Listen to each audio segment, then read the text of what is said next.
noite, igreja. A paz do Senhor. Todos estão bem com Cristo? Louvado seja o nome do Senhor. Amados, o assunto que nós vamos trabalhar nesta noite é um assunto que está um pouco em desuso dentro das igrejas evangélicas. Nós vamos falar sobre o perdão. É um assunto que não tem mais ocupado os púlpitos da igreja, né? E eu estava mandar uma frase para mim: a máxima do amor é o perdão. E aquilo eu fiquei refletindo, e logo veio um texto bíblico, e eu tentei para escrever, e eu quero compartilhar com a igreja esse texto que veio ao meu coração em Mateus. Coloca o estudo para nós, por favor. Louvado seja o nome do Senhor. Já cumprimentei todo com a paz do Senhor. Amém? Então vamos lá. O tema é: o perdão não corrige, mas liberta.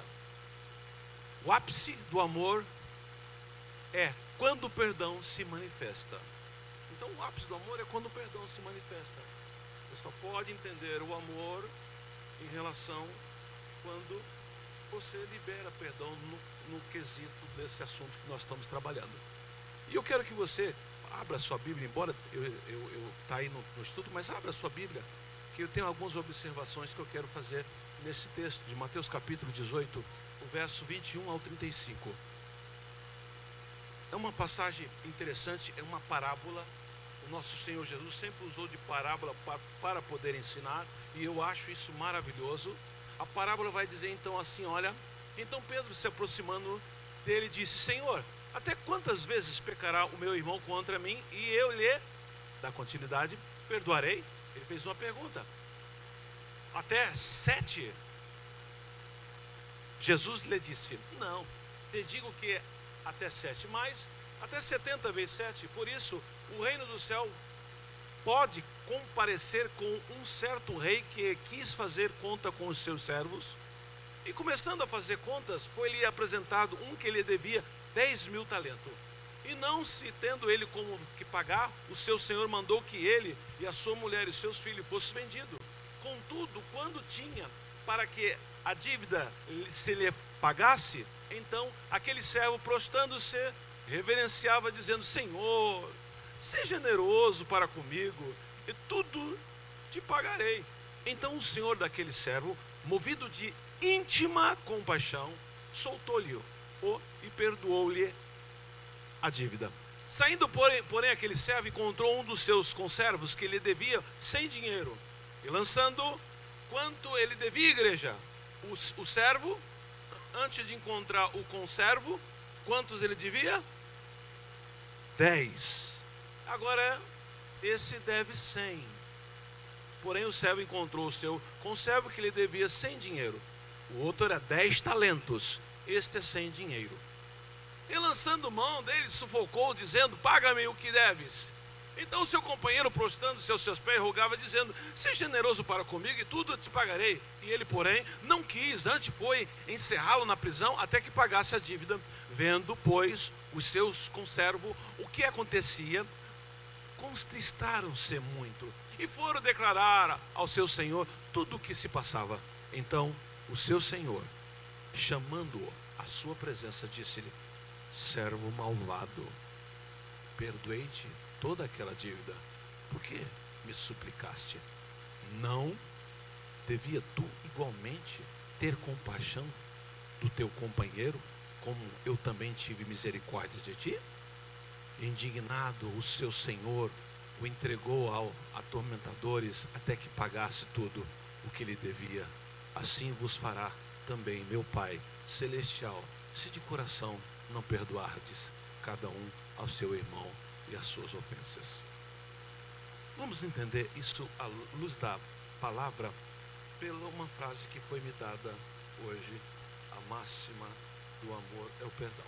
Então vamos lá. No judaísmo exigia que perdoasse até 3 vezes, era o conceito, né? O próximo.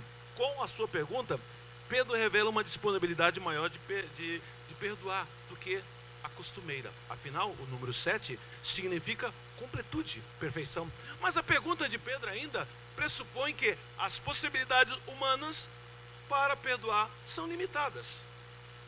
Havia uma ideia de 3, para perdoar a pessoa 3 vezes. E aí ele falou, olha, dentro da regra da lei é 7. Há um costume, porém a lei diz 7. E aí, ao indagar o mestre, olha que resposta bonita o Senhor deu, né? Dá continuidade. Jesus respondeu, não te digo que 7, mas o que? 70 vezes 7. Jesus surpreendeu com a resposta, pois 70 vezes 7 simboliza aquilo que não mais é possível mensurar ou calcular. O perdão não pode ser calculado ou mensurado. O importante é a constante disposição de perdoar. E não pode ter limite. É isso que o Senhor Jesus quer ensinar. Nós colocamos limite. Nós matamos pessoas dentro do nosso coração porque colocamos limite. Agora, à luz do Evangelho, não funciona assim. Sabemos que o perdão que o Senhor Jesus ensinou não pode ter limite, porém nós vivemos em um século onde podemos ver e experimentar o avanço da ciência, das novas tecnologias. Contamos também com a chamada inteligência artificial. Só que todos esses avanços científicos e tecnológicos não foram capazes de tornar o ser humano melhor, mais generoso, mais compassivo, mais amoroso, disposto a perdoar. Não. Vivemos na base do limite. Qualquer coisinha é suficiente para o copo derramar. Só que nós carregamos Bíblia. Nós dizemos que temos o amor de Cristo em nosso coração. Nós dizemos que queremos representar Cristo lá fora. Com toda a tecnologia, com todo o conforto, nós, na qualidade de cristão, não mudamos nada do homem de 100, 200, 500 mil anos atrás. Sabe por quê? Porque só Jesus Cristo tem poder para transformar nossa velha natureza pecaminosa e fazer-nos amar e perdoar o próximo. Vivemos mais de 2000 anos de cristianismo, mas a bondade humana, infelizmente, continua a passo de tartaruga ou de preguiça, como você queira. E o que é pior, temos visto o aumento da violência, do ódio, do desejo de vingança, da amargura, do rancor, tudo aquilo que fere, machuca e macula a imagem e semelhança de Deus nos homens. E o pior, dentro das igrejas cristãs, o ódio tem tomado lugar nos corações de muitos cristãos. Parece que os cristãos do século 21 esqueceram que para amar e perdoar é preciso experimentar a graça salvadora que somente Jesus Cristo, o Filho de Deus, pode oferecer. Lembrando que somente o Espírito Santo tem poder para transformar o homem e a sua obra, começando de dentro para fora, nunca ao contrário. Mas parece que o cristianismo hoje, só o ser humano deixa ser transformado por fora, só aquela capa. Isto não é cristianismo, isto é religiosidade. O cristianismo genuíno que Paulo pregava, que o Senhor Jesus ensinava, é a transformação de dentro para fora. Olhando para esta parábola do credor incompassivo, Jesus Cristo revela nossa miserável condição.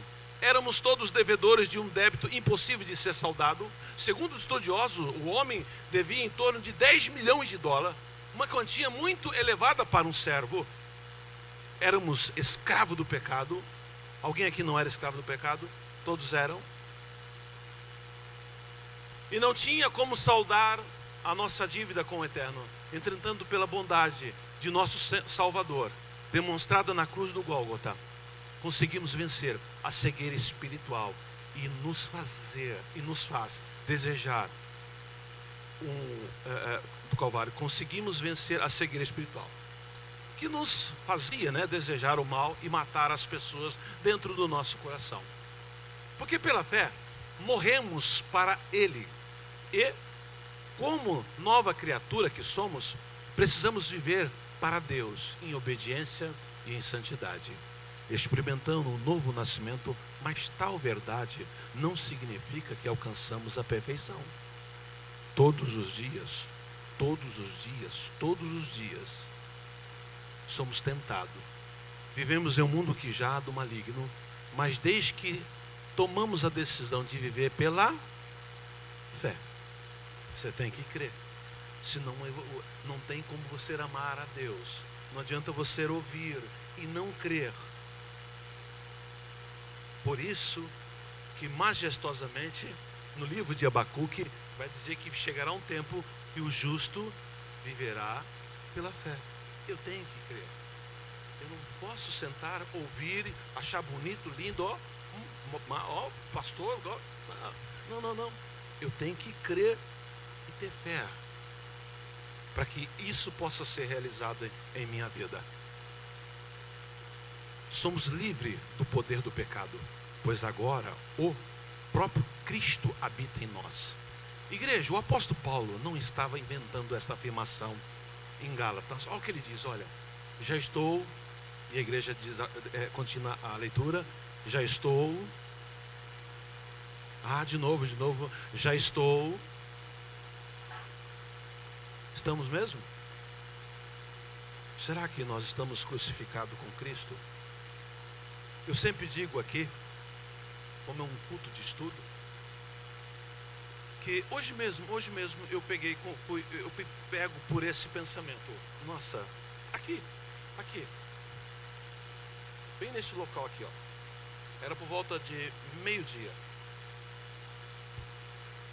Eu trouxe um marceneiro para fazer um serviço, e essa pessoa está um pouco afastada, e a gente acaba falando do amor do Senhor Jesus. Não tem jeito, né? Aí tudo muda, não é verdade? Eu estava dizendo para ele, olha, que há um pensamento que me consome todo dia, mas não consome no sentido de me abater, no sentido de me prostrar. Não. Me consome no sentido de atenção, de um alerta. Estou no trânsito, sinal verde, amarelo, opa, atenção. No sentido de atenção. Eu vivo numa época onde o dono da igreja quer vomitar. A igreja de Laodiceia. O cristianismo hoje, né, muitos não são nem quente e nem frio, são mornos. E na atual conjuntura, o dono da igreja quer vomitar, segundo o texto de Apocalipse, que é a igreja de Laodiceia. Então isso me faz pensar, refletir. Não sou crente porque fulano de tal diz, não sou crente porque o pastor que eu sigo diz, eu não sou crente porque vou em tal igreja, eu não sou crente porque meu pai e minha mãe eram, meu avô, minha avó era. Não.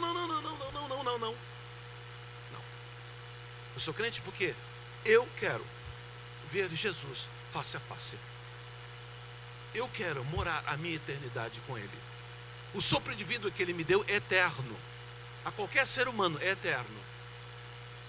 Embora muitas religiões, todas as religiões levam a Deus, e eu concordo com isso. Pastor, que isso é verdade. Todo mundo irá comparecer no dia do juízo final. Então qualquer religião leva a Deus. Independente, agora o que põe em questão é como naquele dia você vai se apresentar. Essa é a questão. Se olhar para Eclesiastes capítulo 12, me chama a atenção. Eu tenho que me preparar para envelhecer e para morrer. E depois da morte, aonde irei? Todos nós, como ser humano, a preocupação é, quando a pessoa nasce, é estudar, é crescer, é casar, constituir família. Você entendeu? E cuidar da vida, aquela coisa. Ninguém tem a preocupação. Se o meu coração parar hoje, para onde eu irei?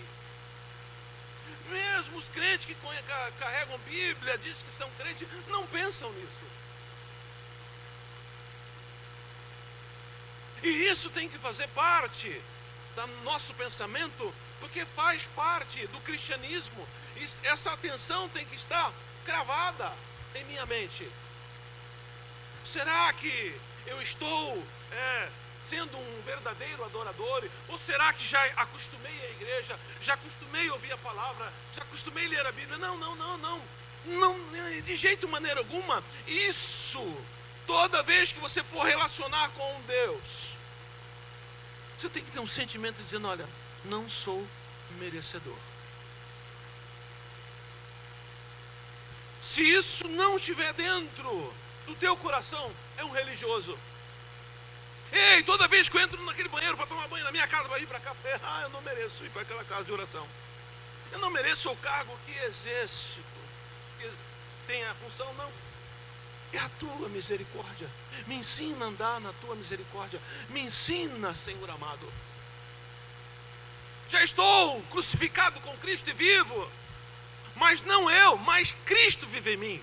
E a vida que agora vivo na carne, no meu dia a dia, vivo pela fé do Filho de Deus, a qual me amou, se entregou a si mesmo por mim. Será que a vida que eu estou vivendo na carne, no meu dia a dia, eu estou vivendo pela fé? Porque o que faz Cristo viver em mim, se eu viver pela fé? Crendo na palavra que é possível perdoar, que é possível ter uma vida de santificação, que é possível se aproximar de Deus, que é possível ter um relacionamento com o Espírito Santo, que é possível caminhar lado a lado com Ele. Ei, amados, o perdão é a maior forma de amor. Ele precisa de uma pessoa forte para dizer que está arrependida, e outra pessoa mais forte ainda para perdoar. E uma escassez dentro das igrejas do século 21. O que mais chama a atenção dentro das igrejas evangélicas é vitória, bênção, prosperidade, teologia da liberdade, teologia da prosperidade. Os crentes do século 21 não sendo de certa forma, crendo numa heresia. Parece que Deus veio, morreu na cruz do Calvário para me enriquecer. Isto não é cristianismo. Não é.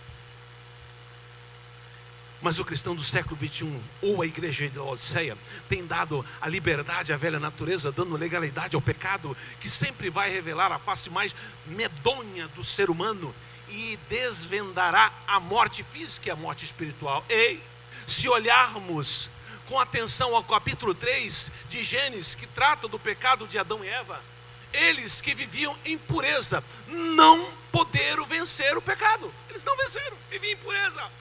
Quando o pecado se apresentou pela primeira vez, o texto vai dizer que a serpente apareceu anterior essa vez, mais vezes para Eva. O texto vai dizer que quando apareceu, já caiu em pecado. O texto, olha, a Eva foi tentada uma vez, duas, três, quatro. Não. A primeira vez, pum! Tão terrível que é o pecado, a tal ponto que pessoas puras, sem nenhuma raiz de pecado, gerado pelo próprio Deus, não conseguiram dizer não, não conseguiram resistir. Nós estamos falando de duas pessoas puras, que não sabia o que era morte, não sabia o que era envelhecer, não sabia o que era tristeza, não sabia o que era rancor, não sabia o que era ódio, não sabia o que era egoísmo, não sabiam nada disso. Ao contrário, ouvia a voz do Criador na viração do dia. Preste bem atenção. Sentir a presença dele traz choro, traz arrepio, fala em línguas estranhas. Só em sentir a presença dele.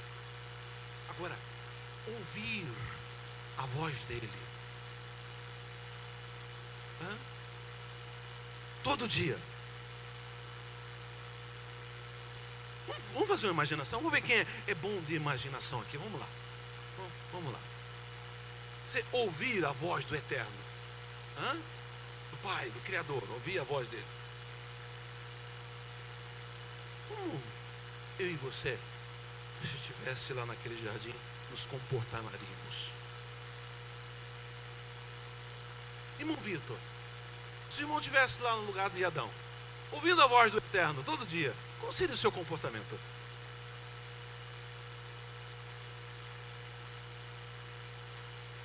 seria o ápice.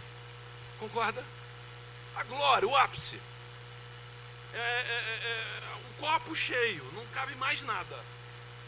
Mas quando apresentou o pecado, mesmo com o copo cheio, eles aceitaram. Terrível. Que desgraça. Agora imagine nós. Só que tem uma coisa. Isso é bem maravilhoso.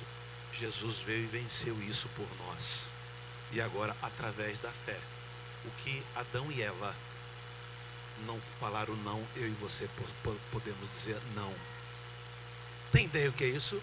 Pastor, o senhor está dizendo que Adão e Eva, eles não tiveram a capacidade, não tiveram força de dizer não à tentação do pecado. E o senhor está dizendo que agora, na graça, através da pessoa bendita do Senhor Jesus Cristo, pela fé, eu posso dizer não?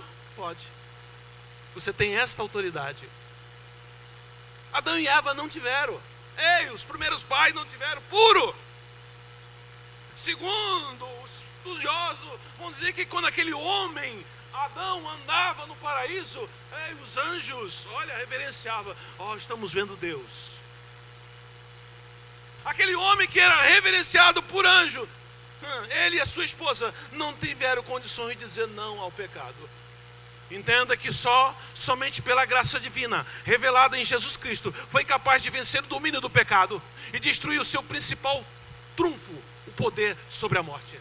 Que maravilha, a graça, essa graça maravilhosa, essa graça bendita, que pode reconciliar-nos com Deus Santo. O poder da morte espiritual só poderá ser vencido pelo poder do amor divino. Se eu e você entender essa graça. E Jesus é a expressão máxima do amor do Pai. Ninguém nos ama tanto quanto o Senhor Jesus Cristo. Você já experimentou esse amor? Porém, a igreja do arrebatamento, com as suas mazelas e comportamento, infelizmente, rejeitam da continuidade. Tamanho amor e com prática do pecado tem perdido a capacidade de amar o próximo. Pastor, mas eu falo língua estranha, pastor, eu dou dízimo, pastor, eu vou... Não. Nós estamos trabalhando a questão do perdão. Nós estamos trabalhando a questão, e isso tem que fazer parte do meu dia a dia. Isto é cristianismo.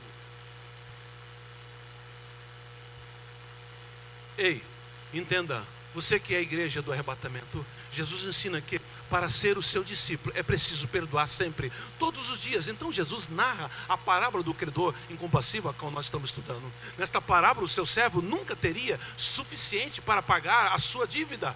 Era uma situação desesperadora, pois o homem poderia, juntamente com a sua família, ser vendido como escravo para saldar o que devia.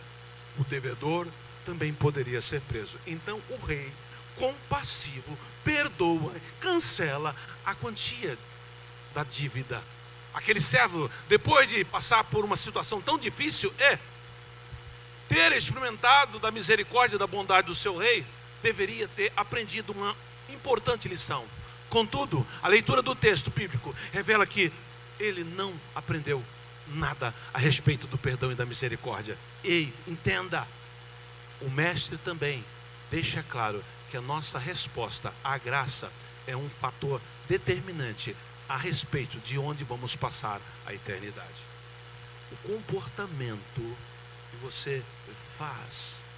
Porque o que acontece, igreja? Fui convencido pelo Espírito Santo, aceitei Jesus como único e suficiente Salvador. Dentro do livre-arbítrio, agora eu vou dar legalidade ao Espírito Santo trabalhar na minha vida. Não, tá bom, até aqui tá bom. Não é isso que o Senhor Jesus ensinou. Não há limite. Outrora você era escravo de quem? De Satanás. Agora você é escravo de quem? De Deus. Só que os crentes do século 21 não entendem isso. Nós sabemos, se voltarmos aí em 1888, o Brasil tinha escravo. não faz muito tempo. Sabemos que é ser escravo. Os livros contam isso. Você entra no colégio, o colégio vai te informar isso. Sabemos que o escravo não tem direito a nada. Outrora quem guiava a minha vida, a sua vida no mundo era Satanás. Estavam pelo bel do prazer. Só que hoje, após me render a Cristo, eu sou escravo agora do Eterno. Não sou mais eu que mando em mim, mas Ele manda em mim. Só que isso é através da fé. Todo dia eu tenho que estudar, todo dia eu tenho que analisar, todo dia eu tenho que render a Ele. Não como muitos crentes do século 21 faz a sua oração só pedindo, me ajuda, me guarda. Ei, é muito mais do que isso. Precisamos convergir o céu ao nosso respeito. A Bíblia de Gênesis e Apocalipse vai dizer, olha, o próprio salmista no seu salmo diz, olha, diz que se você andar como a Bíblia pede, Ele dará ordem aos seus anjos para proteger, para te guardar. Qual foi a primeira reunião que nós temos ciência na Bíblia? Apareceu o capiroto lá. O que ele indagou? Quando a pergunta foi feita, ele é próspero, ele é bem sucedido, Jó está lá em cima, porque o Senhor abençoa, tira tudo dele. Porque até então, a maioria das classes dos anjos, obrigado. Até então, a maioria das classes dos anjos pensavam que eu e você servíamos o Eterno por causa das benfeitorias que Ele nos dá.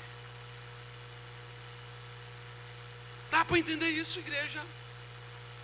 A maioria da classe celestial dos anjos olhava para o ser humano, olha, nós recebemos uma ordem do Pai, porque ele serve o Pai, porque o Pai dá tudo. E Deus usou um homem justo, reto, temente a Deus, que não lia a Bíblia porque não tinha, porque não falava em língua estranha, porque não havia batismo com o Espírito Santo, que não vivia na graça, não tinha igreja para congregar, não tinha pastor para ensinar, não tinha nada disso. E Deus faz uma grande aposta, olha, ei, toca nele. Será que todos nós que estamos aqui numa quantia razoável, tocar na área financeira, será que estaríamos aqui sentados?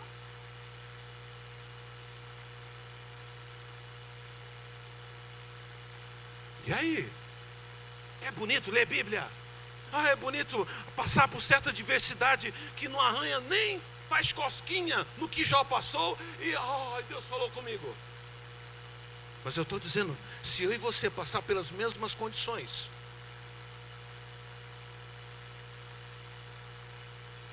duas coisas terríveis.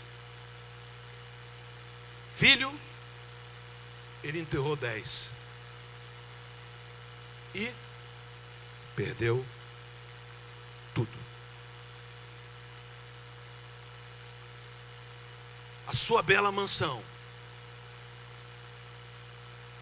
agora é um buraco e um caco de telha para coçar.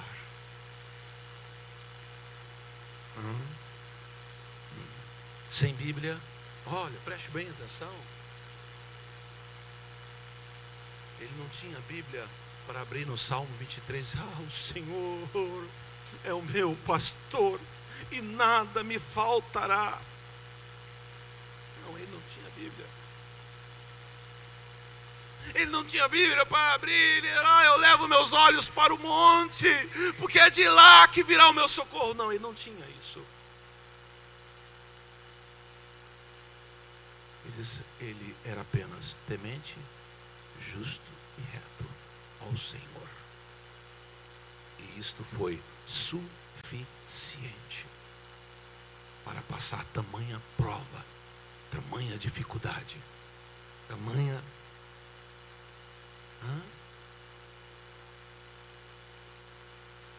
Será? Se acontecer isso conosco, estaremos aqui dando glória a Deus, aleluia? Muitos crentes do século 21 tem vivido na graça divina, porém muitos tentam fazer da graça um pretexto para uma vida não santificada, e sim uma vida carnal. A este podemos citar o argumento do próprio apóstolo Paulo, que vai dizer assim: pois que pecaremos porque não estamos debaixo da lei, mas debaixo da graça, de modo nenhum. Quem está em Cristo deve produzir bons frutos. Aliás, são os frutos que identificam um cristão. Qual tipo de fruto, ações você tem produzido? Seus frutos são saudáveis ou eles já foram contaminados pelo legalismo e pela hipocrisia? Como é que estão os seus frutos? Como é que está o meu fruto?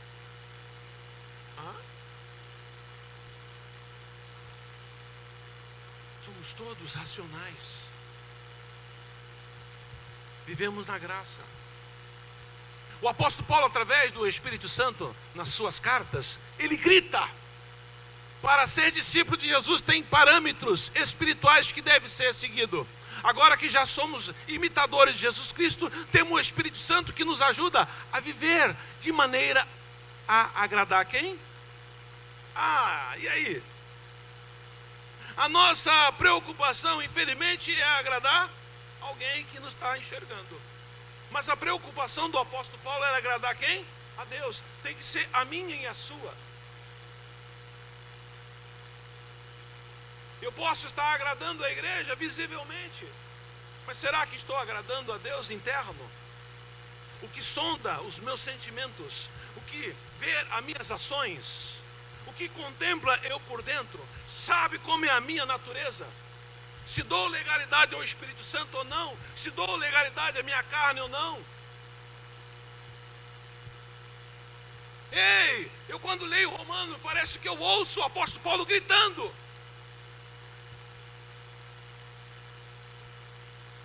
Afinal de contas, para começar o ano, né, ler Romanos, são 16 capítulos, é uma leitura muito gostosa.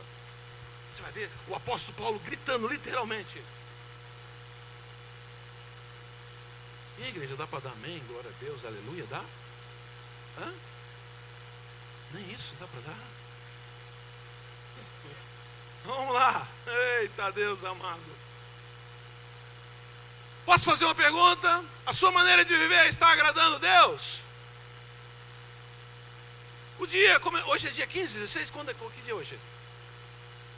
Dia 17? Tá. Aos 17 dias do mês de janeiro, a tua conduta do dia primeiro, esquece 2022. Tá. De 0 hora de 2023 para cá, a sua conduta nesses 17 dias tem chamado a atenção dele? É um mês de férias. Fugir um pouco da rotina do seu dia a dia. Muitos foram para outros lugares. Fugir um pouco da rotina. E aí? Porque quando é a rotina você acostuma. Será que esses 17 dias do ano de 2023 você mais agradou ou você mais entristeceu?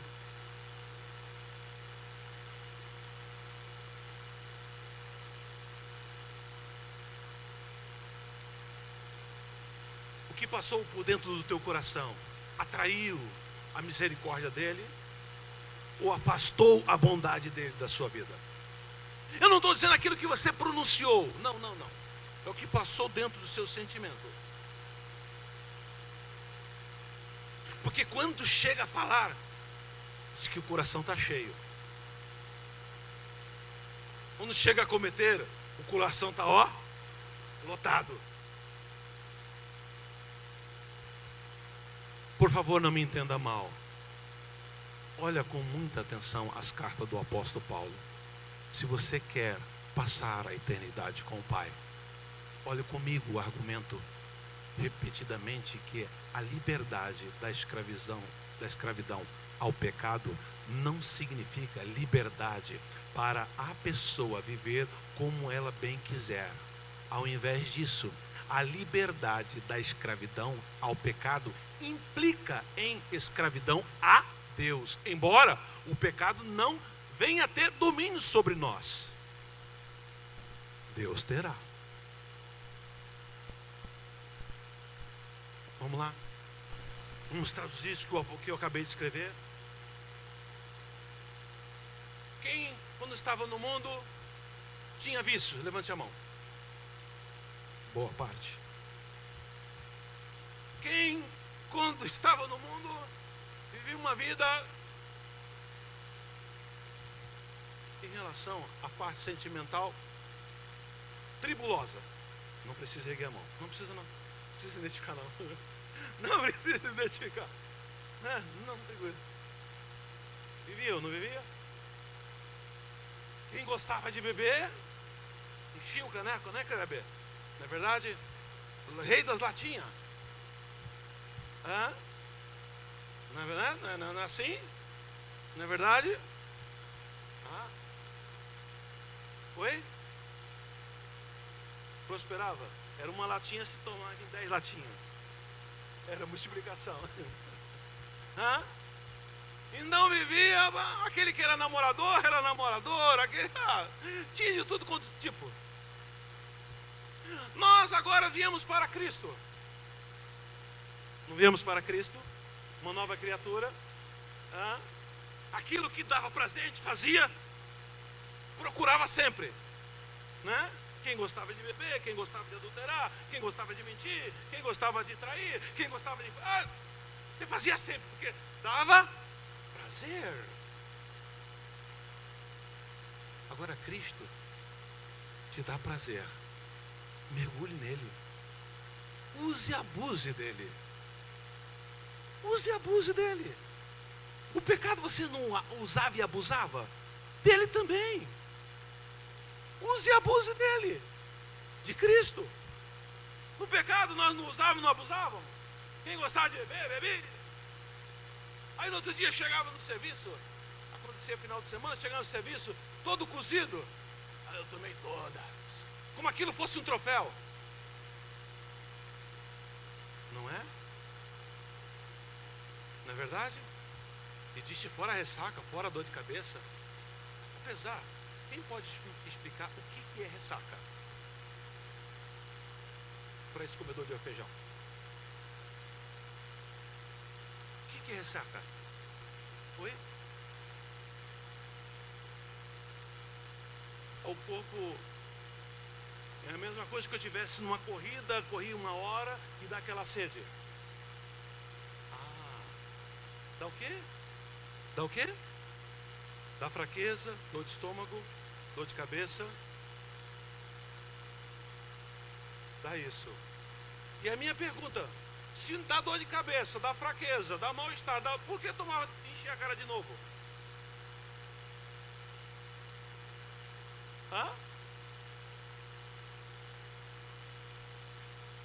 Perfeitamente. Era ruim, era mal. Eu ouvi semana passada, eu vi de uma pessoa, inclusive meu vizinho, câncer no pulmão. Já briga com isso há 9 anos. E a esposa dele conversando comigo, ela disse repetidamente: Barbosa, o meu esposo é um homem bom, trabalhador, eles têm umas condições financeiras razoáveis.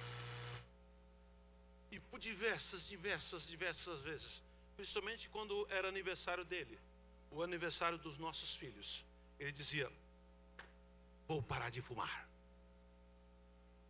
Ele disse para mim que até os 18 anos nunca tinha, quando foi servir o exército, aprendeu lá e nunca mais parou.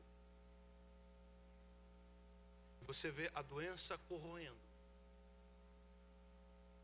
vivendo de oxigênio, aquela garrafinha, ele está arrastando, e mesmo assim não consegue parar.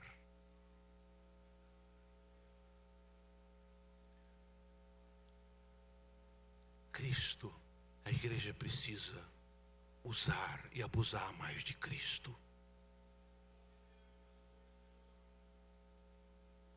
nós precisamos nos aprofundar. Você já foi alcançado pela maravilhosa graça de Jesus? Quem foi alcançado? Tem prazer nisso? Dá continuidade, por favor. Eu sinto Deus aqui. Já recebeu o perdão dos seus pecados? Já? Quem recebeu o perdão dos pecados? Foi lavado e redimido pelo sangue do Cordeiro? Maravilha! Então saiba que você foi salvo para a prática do perdão. Sem a graça, sem a salvação, não existe perdão. A absolvição, de Cristo leva-nos a perdoar, por mais difícil que pareça ser. Não se esqueça de que a dívida do servo na parábola do credor incompassível era muito grande. Pastor, o que o senhor quer dizer? O senhor acabou de escrever. Eu e você temos que ter esse sentimento. Eu não mereço. Mas não só na ideia. Não só aqui. Tem que estar aqui. É muito bonito você assistir um filme romântico e lá está um ator e uma atriz e ele diz eu te amo e ela também e dá aquele beijo, mas nada daquilo é verdadeiro, porque não há sentimento. Eu posso dizer nesse microfone, eu amo a Deus. Eu posso gritar, posso pular aqui, eu amo a Deus. E lá, ama mesmo?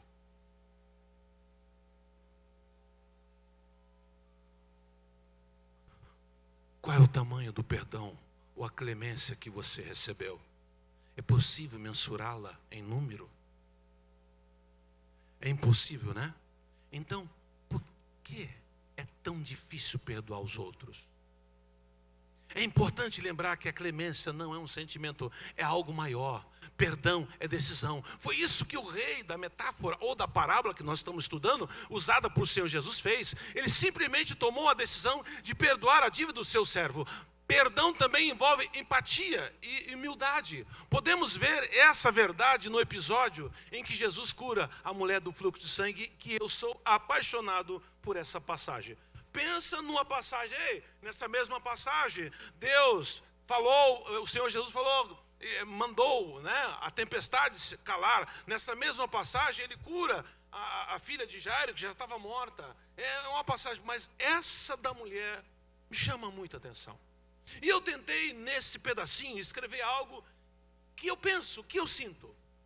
Vamos lá. No Evangelho de Mateus 9, 18 ao verso 26, essa passagem, encontramos o relato da cura de uma mulher que sofria com uma hemorragia que havia 12 anos. Jesus estava cercado por uma multidão.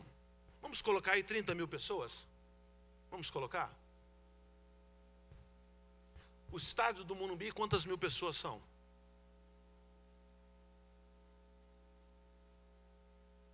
30, 40 mil?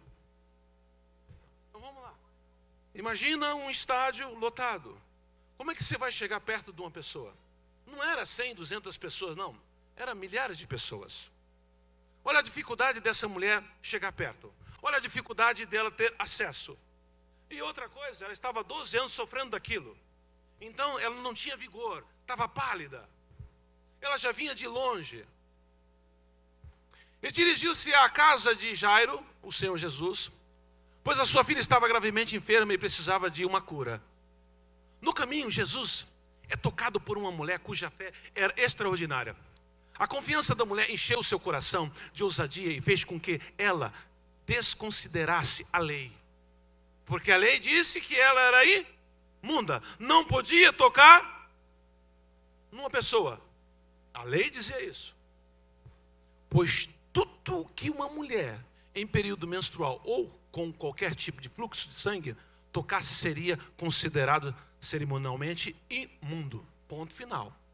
Olha o que passa para a cabeça dessa mulher. Olha o que rege o sentimento dela. E ela está assim há quantos anos, igreja? 12 anos. 12 anos ela está nessas condições. Tente se colocar no lugar dela. As mulheres vão ficar mais fácil ainda. O homem vai ter uma dificuldade terrível. Mas dá para imaginar. As mulheres podem imaginar e sentir porque passam por isso. Vamos lá. A condição da mulher era socialmente terrível, pois ela vivia de forma oprimida e era considerada como propriedade do homem. Uma mulher jamais ousaria tocar em um mestre publicamente e ainda mais naquelas condições. Alguns historiadores afirmam que talvez essa devesse ter sido a razão de tamanho constrangimento ao ter que dizer publicamente, dá continuidade por favor, que havia tocado em Jesus e sido imediatamente curada. A mulher teria que admitir de forma pública a sua imundície e a sua vergonha. Pensa no quão difícil era a situação. Contudo, tal relato bíblico mostra não somente a cura da enfermidade física da mulher, que tinha um fluxo de sangue, mas também o perdão de Jesus Cristo, a salvação da sua alma. Pois, segundo o comentarista bíblico pentecostal, o fato de Jesus dizer à mulher que ela tivesse ânimo, porque a fé dela a curou, o verbo aqui é sozo, em outras passagens significa salvar. Jesus usou de amor e empatia para com aquela mulher. Atualmente, precisamos de mais empatia e menos julgamento e mais perdão. Esta é a marca do Evangelho. O Evangelho não mudou, igreja. O século 21 tem mapeado a Bíblia e só pegado assunto que interessa, assunto que enche a igreja, assunto que vai trabalhar a sua mente, vai trabalhar a dor do seu sentimento, mas tem anulado salvação, santificação, relacionamento com Cristo, perdão, amor ao próximo. E nós estamos na iminência do arrebatamento da igreja. E parece que a geração do passado era mais comprometida. A geração do passado estava mais longe do arrebatamento, nós estamos mais próximos. E a geração passada dá banho em nós de santidade, em relacionamento com o Espírito Santo. Tá? Às vezes vem à memória, eu analiso, quando eu estou estudando a Bíblia em casa, e às vezes vem à memória o meu saudoso pai.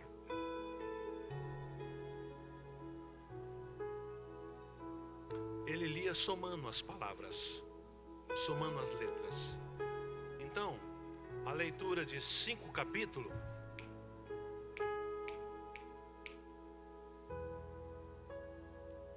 e esse homem,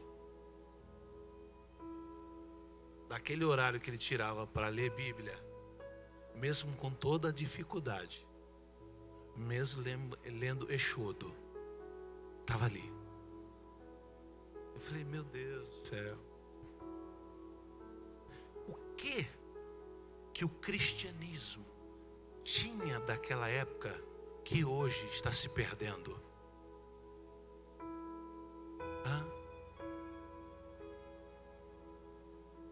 Preste bem atenção. As igrejas não tinham ar-condicionado. As igrejas eram um banco de madeira, principalmente a minha, um banco de madeira sem encosto. Tá? Na sede era banco de madeira com encosto, mas na congregação que eu congregava era banco de madeira sem encosto. Você olhava a maioria das irmãs, dos jovens, tá? Quem estava com a conga, parabéns, a maioria de chinelo. Ei, preste bem atenção. E a Havaiana era barato, hoje não, está caro. Mas a Havaiana naquela época era barato.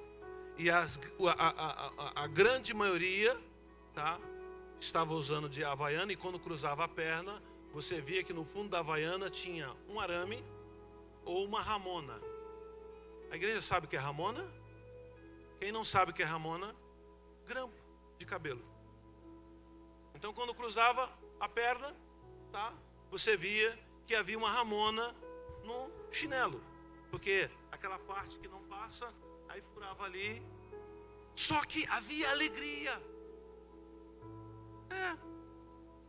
Havia línguas estranhas, havia prazer, havia adoração, havia alegria. Ei, quando era meu dia, eu tinha que chegar mais cedo e ligar 2 lampiões do lado de cá e 2 lampiões do lado de cá. E com o maior cuidado, porque o que acontece? A camisinha do lampião é muito frágil. Muito frágil. Então, se você abrir muito a válvula do gás e colocar o fogo ali, ela explodir, ela pode queimar. E aí não funcionar. Então eu chegava com o maior cuidado. Eu estava na escala. O Barbosa e o irmão dele vão essa semana estar escalado nos dias de culto acender o lampião. Eu chegava mais cedo. Olha que compromisso. Estava lá com o maior cuidado, que quando o culto começasse, os 4 lampiões acesos.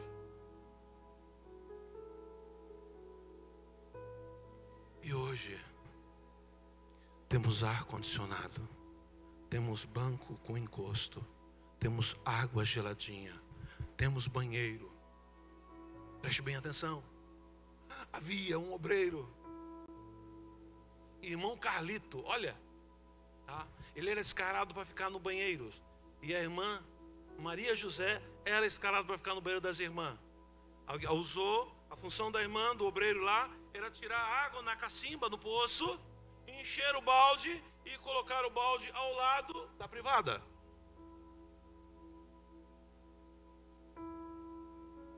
Só que tudo isso havia prazer.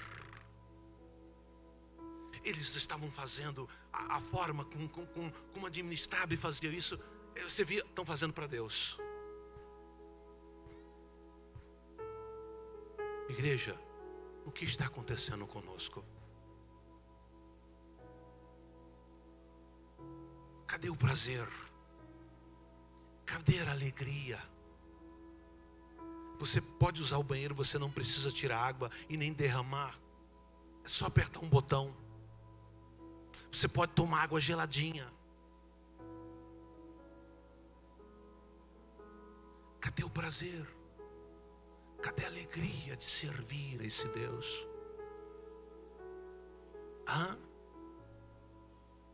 Porque Jesus não permitiu que a cura da mulher passasse em segredo. Ela deveria anunciar publicamente que havia recebido a libertação do cativeiro da enfermidade e do perdão de Jesus. A mulher viveu durante 12 anos em grande sofrimento, porém bastou um único encontro com Jesus Cristo para ser perdoada, curada, libertada de tudo aquilo que escravizava. Muitas pessoas, mesmo depois de experimentar o amor e o perdão de Cristo, insistem em viver de maneira egoísta, sem amor ou empatia pelo próximo. São pessoas que exigem um tratamento de primeira, mas que não trata o próximo à altura, com a paciência, dignidade e respeito. Não podemos viver segundo a nossa velha natureza, pois tal atividade é o que nos conduz à derrocada. Só que isso parece que entra nos nossos ouvidos, sabemos que é verdade, mas parece que não desce ao nosso coração. Eu não estou dizendo esta igreja, estou dizendo a igreja do século 21. Será que estamos atraindo Deus de verdade? Ou será que estamos enganando a nós mesmos? Tal verdade pode ser confirmada na parábola do credor. Observe que o perdoado pelo rei diante da vida nova que ganhou, insistiu em viver conforme os antigos padrões. Essa foi a sua ruína. E tem sido a ruína de muitos. Não podemos esquecer que fomos resgatados pelo Salvador e que agora precisamos oferecer às outras pessoas aquilo que temos recebido de Deus: amor, misericórdia, perdão. Olha de novo com muita cautela o que o apóstolo Pedro disse em 1 Pedro capítulo 12, verso 2, capítulo 2, verso 17. Tratem a todos com o devido respeito. Ame os irmãos. Temam a Deus e honre as autoridades. Hoje, esse versículo, a igreja do século 21 não cumpre. Nosso olhar, nosso falar, a nossa atitude, depois da experiência do perdão, deve ser completamente guiada pelo amor, empatia e humildade. Ei, entenda que podemos afirmar que o perdão é a parte de nossa salvação e da obra redentora de Jesus Cristo. Temos o dever de perdoar da mesma forma como fomos perdoados um dia, deixando de lado todo rancor, ressentimento, pois esses sentimentos fazem a nossa alma adoecer e impede-nos de sermos imitadores de Jesus Cristo e de vivermos para a glória do Pai, do Filho, do Espírito Santo. Deus abençoe a todos. Foi isso que o Senhor colocou em meu coração para compartilharmos no culto do dia de hoje. Igreja, esses estudos vai ser liberado no site da igreja. Não deixa passar batido.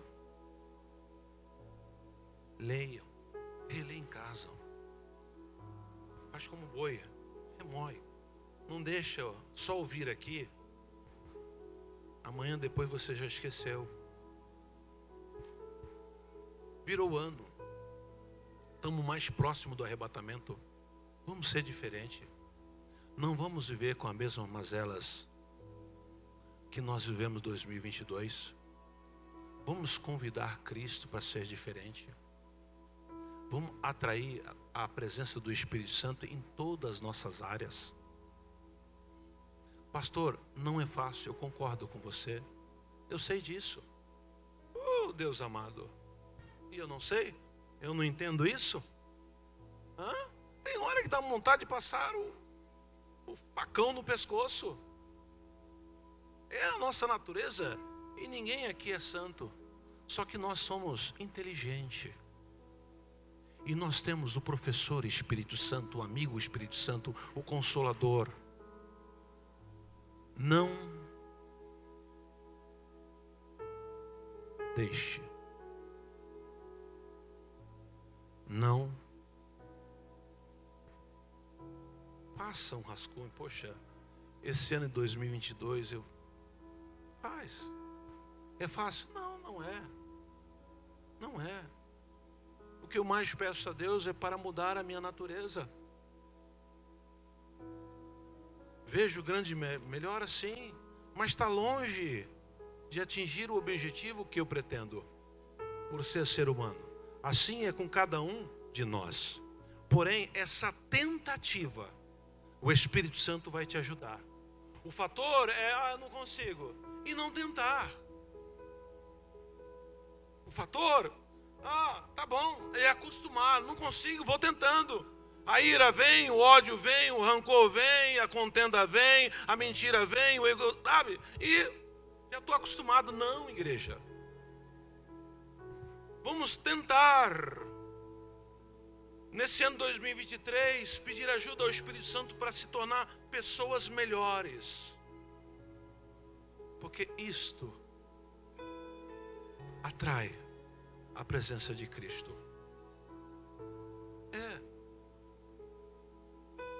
Não é só os dons, e sim atrai. Amém, igreja? Vamos ficar em pé, vamos fazer uma oração. Vamos fazer uma oração no sentido do estudo que foi dado.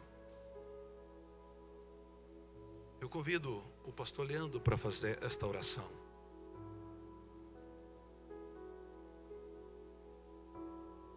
Louvado seja o nome do Senhor.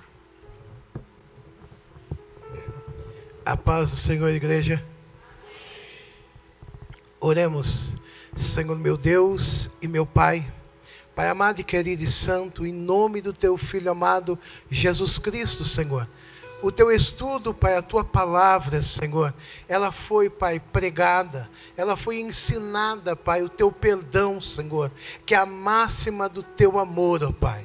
Pai, que esta palavra venha adentrar, ó Pai, em nossos corações, que os nossos corações estejam propensos e abertos, Senhor, para receber, ó Pai, a Tua palavra, Senhor, e que ela venha, Pai, operar, ó Pai, dentro de cada coração, ó Pai, que nós possamos, ó Pai, absorvê-la, Senhor, e não só absorvê-la, Pai, mas que nós possamos praticá-la no nosso dia a dia, Senhor, que só nós sejamos praticantes, ó Pai, da Tua palavra, Senhor. Espírito Santo de Deus, que sonda, que esquadrinha cada coração, meu Pai, há perdão, ó Pai, para ser liberado, Senhor. Adai lekou mihande que assai.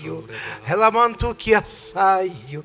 Deus, que nós possamos agir, ó Pai, como um Teus servos, ó Pai, que nós possamos agir com humildade, com amor, ó Pai, em unidade, ó Pai, e juntos como família, Senhor.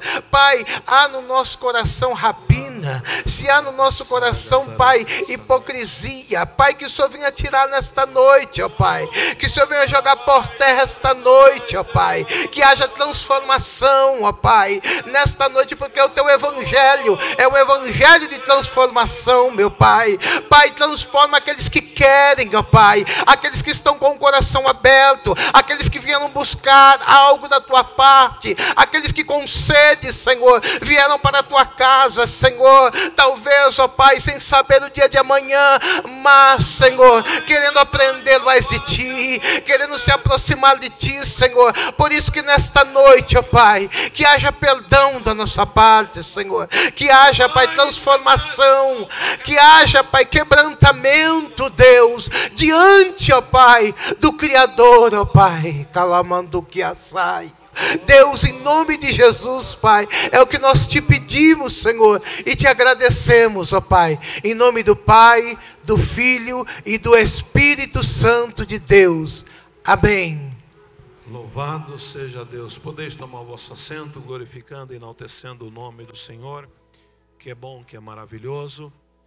Iremos agora tirar os dízimos e ofertas para a manutenção desta casa, tá? Como é de costume, coloca o CNPJ aí, por favor.